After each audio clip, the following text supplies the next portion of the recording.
Damos la bienvenida al economista Rodrigo Mendieta, analista económico, profesor e investigador de la Universidad de Cuenca. Quisiéramos conocer su punto de vista, inicialmente, economista Mendieta, sobre esos primeros pasos en materia de economía que ha dado el nuevo gobierno. Bueno, Gustavo, muchísimas gracias por la invitación. Un saludo cordial a usted y a todos quienes nos siguen en este prestigioso medio de comunicación. Bueno, podemos decir que los primeros pasos en materia económica del gobierno de Guillermo Lasso, pues obviamente se han ido dando, ¿no es cierto?, en cuanto a algunos anuncios que se han venido haciendo, pero que todavía no se han ido concretando en cuerpos legales, ¿no es cierto? Es decir, no se han ido concretando, si es que podemos decirlo de esa manera. En ese sentido, existe una expectativa de cómo se van a ir configurando estos anuncios. Me estoy refiriendo, por ejemplo, a una reforma tributaria, ¿no? En las primeras declaraciones, ya inclusive del presidente Lasso, cuando estuviese todavía electo, él anunció, ¿no es cierto?, ciertas cosas como fueron la eliminación del anticipo al impuesto a la renta, que corresponde al 2% de las ventas a las empresas. Anunció, por ejemplo, una reducción en el impuesto al valor agregado que estaría focalizado para ciertos días y para ciertos sectores, específicamente el turístico. Anunció una reducción gradual del impuesto a la salida de divisas y él mismo, ¿no es cierto?, manifestó que todo esto se configuraría en una reforma tributaria, dijo él, que se enviaría inclusive el mismo día de la posesión. Vimos que eso no ha pasado, ¿no es cierto?, y que obviamente seguramente se estará, digamos, pues, revisando muchas de estas propuestas, se estarán viendo los costos y beneficios ya en el marco de cuál es la condición económica actual, sobre todo desde el punto de vista de caja fiscal, que obviamente Parecería también que la situación política, social, le obligan a actuar con mucha prudencia, con mucho tacto al gobierno. sí, con mucha prudencia, con mucho tacto y sobre todo sobre las cifras reales, ¿no? Entonces, una cosa es sin conocer las cifras, otra cosa es ahora conociendo las cifras, se habla de un hueco fiscal que llegaría, digamos, con tecnicismos más, tecnicismos menos, pero llegaría a una brecha de 8.000 millones de dólares, ¿no es cierto?, a la cual tendríamos que sumarle, por ejemplo, el actual laudo arbitral que el Ecuador tiene que honrar de más o menos unos 412 millones de dólares con la empresa Perenco, y que obviamente todo esto hace que sea complejo ese manejo. Entonces, una cosa es 400 millones decirlo, de dólares, algo más del presupuesto total para vacunar a los ecuatorianos. esa es la magnitud, ¿no? O sea, entonces, una cosa es, digamos así, pues decir el momento de campaña, post campaña inmediata, como se dio el momento antes digamos, de ya tomar el mando, y otra cosa es ahora. Así es que yo, como siempre hemos venido diciendo, hay una dosis de pragmatismo que justamente, tomando sus palabras, Gustavo, pues esté haciendo que el gobierno esté caminando con muchísima prudencia en temas económicos. No hemos visto. Claro que es importante, y yo con eso concuerdo, que quizás la estrategia fundamental en este momento es la vacunación, porque eso derivará en una reactivación económica de a poco, ¿no? Entonces, hay que tener prioridades. Otra prioridad también es el retorno a clases. Yo creo que eso también es fundamental. Hay muchos estudios científicos que respaldan que obviamente, pues, este aislamiento, sobre todo de niños, niñas, adolescentes, obviamente puede pasarnos factura en el largo plazo en temas de educación. Así es que yo creo que hay prioridades. Y en los temas económicos yo creo que sí, concuerdo con ello, el gobierno estará viendo bien en qué está pisando, a lo cual se suma también digamos, esta inestabilidad de poderes o de mayorías en la Asamblea, ¿no?, que también habrá de estarse analizando de parte del Ejecutivo. Usted se ha referido a este delicado caso Perenco, caso que se deriva de una ley, la número 42 o decreto 42, que fue junto con el decreto 662 del expresidente Rafael Correa, la normativa que ha generado esta demanda con tan graves consecuencias para Ecuador. La pregunta es, ¿errores de esta magnitud deberían ser pagados por alguien? Hay en la legislación ecuatoriana esta figura de repetición que podría extender o llevar las responsabilidades a los exfuncionarios. Yo diría que sí, que no. Es decir, por un lado sí son responsabilidades que después vemos, ¿no es cierto? Que quizás el calor del momento, de pronto inclusive esto llevó a aplausos, ¿no? Y obviamente pues Pero sí, también a críticas. No olvidemos que hubo también muy fuertes críticas a esto, advirtiendo lo que podría suceder a futuro. así es, ¿no? Así es, pero quizás en términos generales, ¿no es cierto, Gustavo? A lo que me quiero referir es que este tipo de cosas generan adeptos desde el punto de vista político, ¿no? Entonces, obviamente, pues esto es bien escuchado, esto es digamos, lo que las personas quieren oír, porque dicen, claro, estamos obrando a favor del gobierno nacional y con esto, ¿no es cierto? Esto nos va a generar recursos para, por ejemplo, volcar hacia el área social y tal. Y repito, digamos, esto se dio en un momento inclusive en que el precio del petróleo en el caso, digamos, mundial y para el petróleo ecuatoriano, llegaba a sus puntos más altos. Y todo esto lo que generó, ¿no es cierto?, es que dio muchos recursos al Estado, para que el Estado, pues obviamente en su momento haga lo que ya es conocido por todos, que prácticamente hubo un despilfarro en temas de recursos públicos, en temas de inversión, y eso es lo que generó como, se posicionó como un motor de la economía, pero a donde voy es que mire lo que pasa, ¿no? Después, cuando estos procesos se judicializan, van a cortes internacionales, pues llegan digamos, a este desenlace. Y quizás ahí el tema de la temporalidad nos llega en el peor momento. Es decir, imagínense este momento tener que sacar más de 400 millones de dólares en una caja fiscal ya de por sí complicada, con temas de pandemia, con prioridades en el gasto, pues obviamente es bastante complejo. Así es que yo creo que hay que pensar dos veces. Entonces decía que sí, que deben haber en la ley el tema de repetición, pero a la vez, ¿no es cierto? Hay que entender también que los votantes depositamos, ¿no es cierto?, de una o de otra manera esa confianza para que los gobernantes tomen esa decisión. Por eso que es importante la elección a la que se da, ¿no? La elección que se da y obviamente se dan estas decisiones. Seguramente estas decisiones estarán enmarcadas digamos así, pues en justificaciones que habrá que verlas, pero que a la fin del día lo que terminan dando estos resultados que, repito, nos perjudica sobremanera estos momentos y sobre todo también daña la imagen del país hacia afuera, ¿no es cierto, estimado Gustavo? Si uno ve las causas por las que nuestro país anda en los últimos niveles de competitividad a nivel mundial y a nivel de Latinoamérica también, uno de ellos justamente es esta desconfianza en las instituciones, que cosas como esta lo que hace es ahondar a estos problemas. ¿Quién va a querer invertir cuando vemos que en el Ecuador con un decreto ejecutivo se cambia una regla que obviamente puede sonar bonita, pero para después, obviamente, pues eso es complicado? Claro, Aquí más allá de solamente lo señalado por usted, este derecho de repetición no iría exclusivamente, en caso de aplicarse como lo pide el Procurador del Estado, hacia Rafael Correa, hacia su ex ministro de Economía y Finanzas, Diego Borja. También están allí los asambleístas, que mayoritariamente la aprobaron, si no recordamos mal, con la excepción del Partido Social Cristiano. no, por supuesto que tiene que ir o sea, en el marco de la ley, ¿no? Yo no, lamentablemente, pues no puedo darle un criterio desde el punto de vista legal, no es esa mi materia, pero seguramente hay formas de seguirlas, pero si uno ve cuántos casos en temas de repetición han ido a manos de los funcionarios que han cometido estos temas, digamos que repito, al calor de recibir adeptos políticos, pues se hicieron nomás, ¿no? Y ahí quería yo poner un parangón, quería decir, mírenlo, en cambio, lo poco, digamos así, pues, ¿cómo diríamos? Populista, ¿no es cierto? Lo impopulista o lo impopular, que fue en cambio el pago de los intereses de deuda, recordará usted justamente hace un año cuando estuvimos en plena pandemia y que fue también criticado, inclusive eso derivó en decir, ¿no es cierto?, que la reducción que hubo en el presupuesto general del Estado en ese momento para temas estratégicos como educación, por ejemplo, que lo recuerdo muy bien, pues obviamente pues, se puso como pretexto que el gobierno había tomado esa prioridad y no es así. A la final lo que uno se va dando cuenta es que honrar estos temas que están firmados, lo que le genera al país pues son más beneficios que costos. Digamos, eso es lo que quizás, ojalá sigamos, aprendamos, pero repito, lamentablemente, Gustavo, en nuestro país, tanto a nivel nacional como a nivel regional, a nivel de municipios, de prefecturas, lamentablemente siempre se impone un criterio político sobre un criterio técnico, ¿no?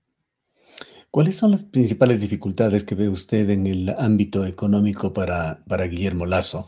Por allí está también de por medio, nos gustaría conocer su comentario, un acuerdo firmado con el Fondo Monetario Internacional por el anterior gobierno, que es un compromiso no del gobierno, es un compromiso del Estado, en el cual entendemos se prevé y se comprometió el gobierno anterior de Ecuador en elevar el IVA a un 15%. Bueno, mire, yo lo que veo en el caso de los escenarios, fue un tema que inclusive hubo un evento la semana anterior en la Facultad de Ciencias Económicas de la Universidad de Cuenca con algunos profesores de la facultad y donde se intercambiaron algunos criterios. Y yo ahí concluí con una situación que yo veo que hay las políticas económicas de Guillermo Lasso van a encontrar o encontrarían un escenario complejo al interior del país que viene dado por dos puntas, digamos así. Por un lado, es el tema de estas inestabilidad en encontrar mayorías en la Asamblea, que obviamente la Asamblea, para que se vaya acomodando a estas mayorías, lo que va a hacer, ¿no es cierto?, es a dar ciertas chavas al gobierno de Guillermo Lasso, al Ejecutivo en este caso, ¿no? Vemos que hay un bloque importante de asambleístas independientes que obviamente se irán moviendo de acuerdo a sus intereses, y eso es lamentable porque entonces va a generar estas chavas. Y por otro lado también, yo creo que esta capacidad de organización social del país, yo creo que es interesante. Y de nuevo, repito, yo creo que todo esto está haciendo prudencia en el camino que obviamente se vaya marcando por los temas económicos. Pero en cambio yo encuentro que hay un escenario externo que es bastante importante, provechoso y de ventaja para el caso de la economía ecuatoriana, que pasa por lo que usted acaba de decir, es decir, esta línea abierta con organismos multilaterales de crédito, uno de ellos es el Fondo Monetario Internacional. Yo creo que debería ser aprovechado. Es importante tener, digamos, pues recursos, ahora más con este tema del laudo arbitral. Yo creo que hay una justificación como para que el Fondo Monetario o algún otro organismo nos ayude a cerrar este hueco para el año 2021 y un poco pensar hacia adelante. El precio del petróleo vemos que está repuntando. El día de ayer cerró ya $70 el barril de petróleo. Las proyecciones dan cuenta de que podríamos cerrar en un precio promedio de $60 para este año. Entonces yo creo que ese promedio más bien, digamos, podría estar al alza. Yo creo que es importante. La reactivación de la economía mundial, figúrese, la OECD hace una revisión de crecimiento económico para el mundo de 5.8%. Esto puede darnos a nosotros también un dinamismo en lo que tiene que ver con exportaciones no petroleras. Eso también es importante. Y obviamente, pues a eso hay que sumarle también un repunte que ha habido histórico, diríamos que como nunca antes en tema de remesas de nuestros migrantes, ¿no? Ya en el año 2020 marcó un hito histórico al haber llegado casi a los 3.400 millones de dólares, y con las cifras preliminares que se tienen para este año, ese récord será todavía remontado. Entonces, vemos que hay escenarios, como yo digo, externos interesantes que ojalá los aprovechemos, a pesar de que hay escenarios internos que pueden ser conflictivos. Digamos que el gobierno se encuentra en una etapa en la cual está poniendo la casa en orden.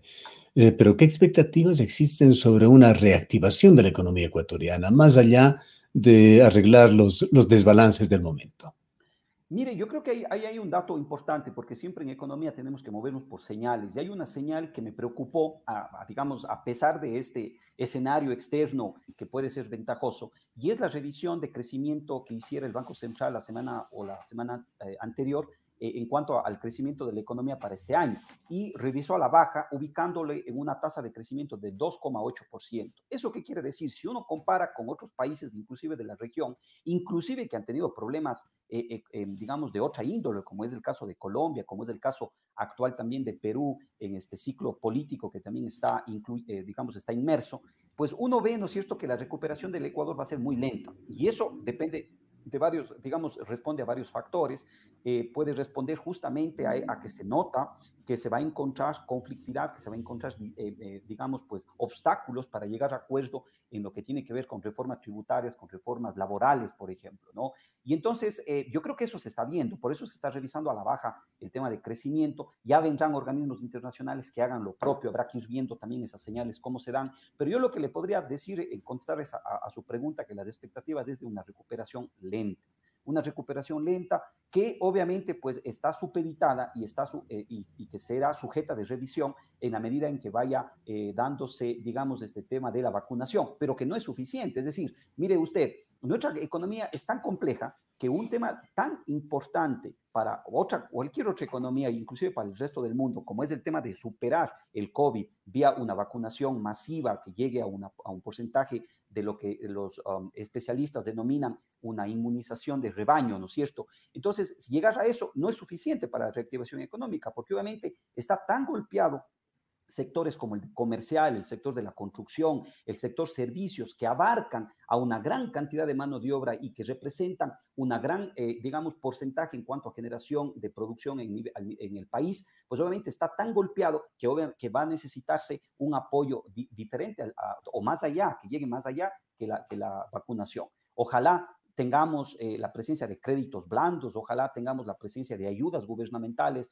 ojalá tengamos la presencia de una inversión pública que lamentablemente pues no se ve venir por los problemas fiscales que se tiene y porque, por ejemplo, en temas de inversión pública, nada más, Gustavo, como un paréntesis, se habla de potencializar las alianzas público-privadas. Pero potencializar qué alianzas público-privadas si no han habido en nuestro país una historia, digamos, de este tipo de alianzas o de manejos estratégicos de la inversión pública. Así es que yo creo que hay un camino todavía por recorrer para llegar a que este tipo de cosas se cristalicen.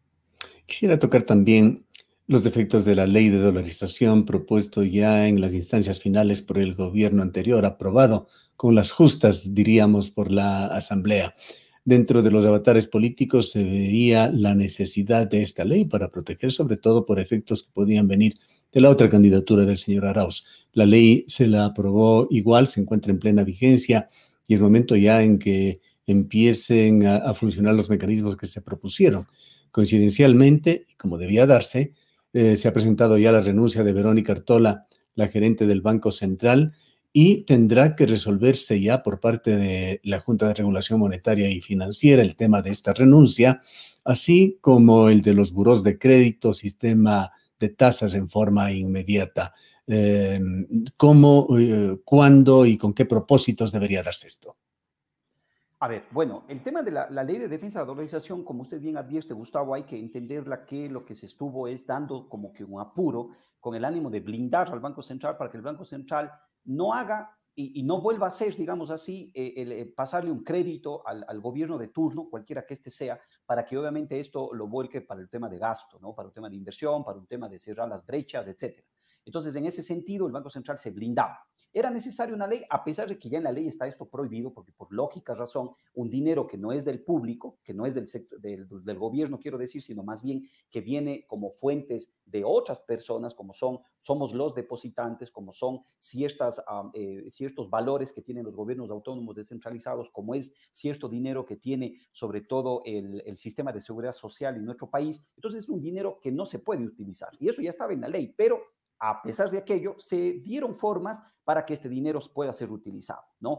Y de esta ley lo que venía es a blindar básicamente esto, ¿no? Con varios aspectos, ¿no? Como es el tema de cómo elegir la Junta Monetaria, de una segunda junta también que podría generar como una suerte de regulación interna, de cómo, por ejemplo, blindar hasta dónde, digamos, o más bien las prohibiciones explícitas para poder hacer el traspaso de recursos al Ministerio de Finanzas, digámoslo así.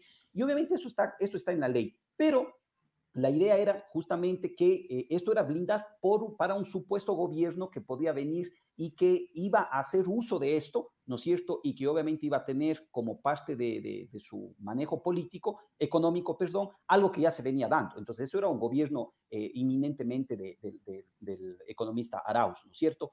Pero, digamos, pues al venir un gobierno, como es el caso de Guillermo Lasso, que toda la vida, no solamente él, sino mucha gente cercana de su mismo, digamos, pues, buró de análisis como es la Fundación Ecuador Libre, etcétera, siempre han estado, digamos, criticando aquello. Entonces, yo he dicho en otras entrevistas, digamos ahora, con ley o sin ley, va a resultar muy difícil que Guillermo Lasso se vaya en contra de lo que ha venido analizando por muchos años, que es que el gobierno no puede meterle mano al dinero del Banco Central. Entonces, lo que esperaríamos en este momento es que, inclusive con la ley, ¿no es cierto?, ese dinero no se toque, pero ahí viene un tema, digamos, un poco de la discusión entre si es que existen condiciones de una economía para poder tener un manejo tan ortodoxo que es que en ningún momento podamos utilizar este dinero de reservas que tiene el Banco Central o dar cabida a que pueden existir casos urgentes, digamos, como puede darse en el Ecuador, cosa que ya se ha dado. Mire, digamos, pues alguna inclemencia del tiempo, un terremoto, algo como lo que nos ha pasado con la pandemia. Bueno, y en el día a día, esta especie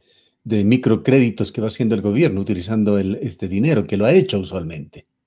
Digamos, es un poco mi posición. Este caso, por ejemplo, mire cuánto viene a agravar el problema del laudo arbitral con 400 millones de dólares para la caja fiscal, que obviamente es un tema que son imponderables, ¿no? Y que yo creo que entonces sí debe haber, eso es lo que también ha sido mi posición, deben haber condiciones mediante las cuales el Banco Central podría hacer, digamos, pues generar una alianza, ¿no es cierto?, con el sector público para que haya uso de estos fondos. Hace falta quizá una reglamentación a esta ley. Así es. Entonces, eso no se da. En este momento vamos a ver un manejo súper, digamos, pues disciplinado, ¿no es cierto?, entre comillas, de un banco central. Eso es lo que nos vendrá y que prácticamente, pues esperemos, ¿no es cierto?, ahora ya pensando desde el punto de vista de lo que esto generaría de cara hacia afuera, como es, por ejemplo, reducir lo que es la inestabilidad con el manejo de estos fondos, porque esto va generando deuda, eso es indiscutible. No estamos hablando de ocupar por ocupar el dinero como se ha dado antes, pero lo que se va a dar es un manejo pues más disciplinado. Y en eso digamos, veremos ya que las autoridades nuevas del Banco Central, que serán, pues obviamente, adeptos del gobierno, lo tendrán que hacer, digamos, al manejo de eso. Ojalá no quisiéramos que se llegue a un extremo en donde incluso, por más ideología que se ha tenido en cuanto a un manejo muy ortodoxo del tema del Banco Central, pues no se tenga que utilizar por alguna condición grave en la que económica ¿Y pueda llegar a qué cabe colapsarnos. esperar con respecto a estas juntas de regulación monetaria y financiera que deben empezar ya a actuar? Yo creo que la clave ahí lo que se tiene que, yo creo que la clave es, estimado Gustavo, es que se tiene que trabajar en el costo del dinero. Ya lo ha dicho el presidente, pero no solamente pasa por conminarles, ¿no?, al sector financiero y al sector cooperativo de que se bajen las tasas. Yo creo que no es suficiente aquello. Es importante porque manda una señal de voluntad, pero yo creo que ahí se debe trabajar mucho para que desde el Banco Central, con regulación, se llegue a una reducción de tasas de interés, porque obviamente pues eso es un tema que es, si uno revisa cualquier dato de problemas que pueda tener nuestros emprendedores, nuestro sector productivo, micro, pequeño, mediano, ¿no es cierto?, es el tema del costo del dinero. Así es que yo creo que por ahí pasa eso y yo creo que la tarea que se debe hacer es bajar esa tasa de interés y entonces iremos caminando en forma coordinada a ciertos elementos que se necesitan para una verdadera reactivación económica junto al tema de vacunación. Vayamos con un tema final de su experticia. Usted hasta el año pasado ocupó la rectoría de la UNAE, vivió de forma incluso dramática, diríamos, los problemas de las universidades del país. ¿Cómo mira usted esta propuesta, esta intención de reforma a la Ley Orgánica de Educación Superior propuesta, ya puesta parcialmente en marcha por el gobierno? Pues entendemos que se ha conformado un grupo de estudio con unos 70 rectores del país. Bueno, mire, yo creo que la Ley Orgánica de Educación Superior, primero, hay que ser muy objetivos en que cuando se promulgó en el año 2010, yo creo que generó cambios cuantitativos y cualitativos importantes para la educación superior en el país. Yo creo que de esos cambios para bien no podemos dejar, digamos, de mencionar. Yo creo que la calidad educativa a nivel general en el país aumentó. Yo creo que esa revalorización que se dio a la actividad del docente universitario como tal, digamos, para que pueda dedicarse a tiempo completo a actividades académicas, a actividades de investigación, creo que se dio en el país y eso fue un salto muy importante, cuyos frutos, cuyos resultados están a la vista. Ahora, a partir de ahí, ¿no es cierto?, que se tengan que mejorar muchas cosas, yo creo que sí hay espacio para ello. Pero en los últimos años, economista Mendieta, se dio una regresión presupuestaria para las universidades, debido, sí, en parte a la situación económica del país, pero muchas universidades, muchos rectores se han quejado de que la autonomía, en primer lugar, debe ser garantizada a través de una autonomía financiera. Yo justamente iba a eso, es decir, pero yo creo que entre los aspectos, digamos, pues, a revisar de la ley, que son muchos, pero quizás, dada su pregunta, viene por este lado de la autonomía. Por un lado, una autonomía que podríamos decirle técnica, ¿no? Esta autonomía, del hecho de que las universidades se cayó, se enfrascó, digamos, en una abundante reglamentación por parte de organismos como el caso de CENESID, como el caso de CASES, ¿no es cierto?, que prácticamente lo que hacían o lo que hizo es que las universidades de mucho tiempo se dediquen casi en su totalidad a cumplir indicadores, a cumplir una serie de formalismos, ¿no? Entonces, yo creo que eso, por ahí tenemos digamos, va a una parte que es este tema de autonomía técnica. Yo creo que hay que otorgarle más autonomía técnica a las universidades para que sean quienes vayan construyendo su camino y que vayan siendo otras instancias las que vayan midiendo su calidad. Yo creo que no es necesario tener, digamos, un ente eminentemente, digamos, pues, nacional, eminentemente nuestro, que vaya midiendo la calidad, pero con esta serie de tecnicismos que obviamente pueden caer, como decía yo, en un peso burocrático bastante fuerte. Y por otro lado es la autonomía financiera. Lamentablemente el presupuesto de las universidades ha venido retrocediendo. Vino retrocediendo antes del año 2020, del 1 de mayo de 2020, donde hubo, digamos, pues, la reducción más brusca, más abrupta, más inconsulta que se puede haber dado en las universidades. Pero antes de eso ya se venía reduciendo el presupuesto de las universidades. Este año, estimado Gustavo, no sé cómo están los presupuestos ya al interior de las universidades, pero lo que sí podemos ver es que a esa reducción que se dio en el año 2020 no se ha revertido para el presupuesto Bueno, del año además, 2021. por año electoral se continúa en el Estado con el mismo presupuesto. Exactamente, entonces una de las cosas primeras que se tiene que estar este rato y ya a junio, ¿no es cierto?, es cómo recuperar esa reducción del presupuesto que se dio en mayo del 2020, porque hay que recordar que ahí se dio a pretexto del tema pandémico. Y obviamente, y eso, por ejemplo, por decir un tema práctico, eso, por ejemplo, afectó a los presupuestos que se tenían en las universidades para, por ejemplo, limpieza, para vigilancia, porque claro, se decía, si los estamentos y los edificios no van a estar ocupados, entonces hay que bajar al mínimo posible ese tipo de gasto. Perfecto, pero ¿qué pasa ahora cuando se está hablando de un retorno a clases? Ese presupuesto tiene que Que ser reducido. posiblemente va a generar incluso mayores costos. Gracias, economista Mendieta, por habernos atendido.